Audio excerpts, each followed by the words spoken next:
Have you ever heard a strange sound in the dead of night and felt a sudden, unexplainable chill? In the Philippines, especially in the Visayan Islands, that sound might be more than just the wind. It could be the call of the corker. Tonight, we're diving deep into the shadows of Philippine folklore to uncover one of its most terrifying, yet lesser-known creatures. Forget the famous manananggal for a moment. We're talking about a winged nightmare that uses sound to hunt you. So, what exactly is a corker? The name itself is a clue.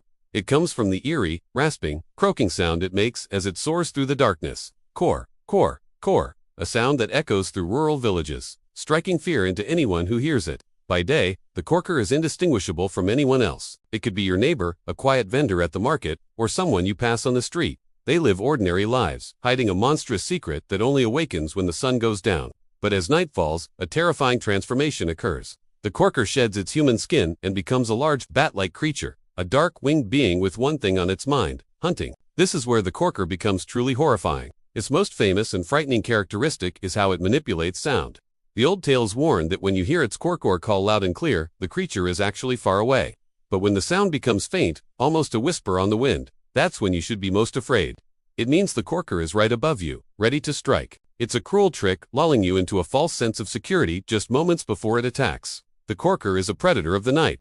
It typically prowls villages after midnight, seeking out its prey. It targets those who are most vulnerable people, sleeping alone, the sick, or the weak. Like many other types of Aswang, its hunger is for life itself. Some stories say it feeds on blood, while others claim it devours internal organs, leaving its victims mysteriously lifeless by morning. Its attack is swift and silent.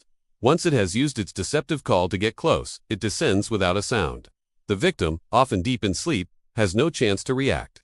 The terror of the corker isn't just in its attack, but in the psychological dread it creates. The knowledge that a faint sound in the night could be your end is a powerful fear. So, if a corker lives among humans during the day, how could you possibly identify one? Folklore offers a few unsettling clues. People suspected of being a corker might exhibit strange behaviors.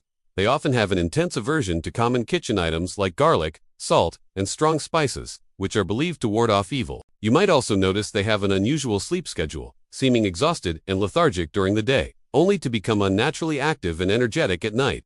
And then there are the eyes.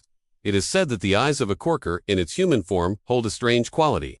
They might reflect light in an unnatural way, like a cat's eyes in the dark, betraying the monster hiding within. Imagine looking into someone's eyes and seeing not a reflection of yourself, but something ancient and hungry staring back.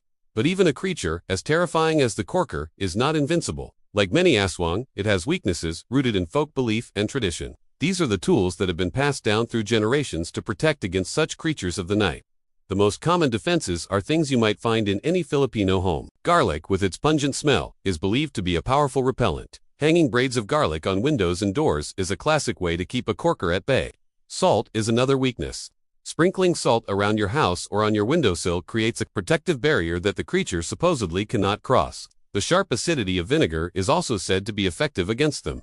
And of course, there are holy objects. Rosaries, crucifixes, and holy water are believed to hold power over these dark entities, their sacred nature being anathema to the corker's evil. But perhaps the most unique and potent weapon against a corker, and many other Aswang, is the buntapaji, or the tail of a stingray. This whip is not just a physical weapon. It is believed that a strike from a buntapachi can cause an Aswang's true form to be revealed, even in broad daylight. It's said, the mere sight of it is enough to make a corker flee in terror, for its greatest fear is being exposed and having its human identity known to the community.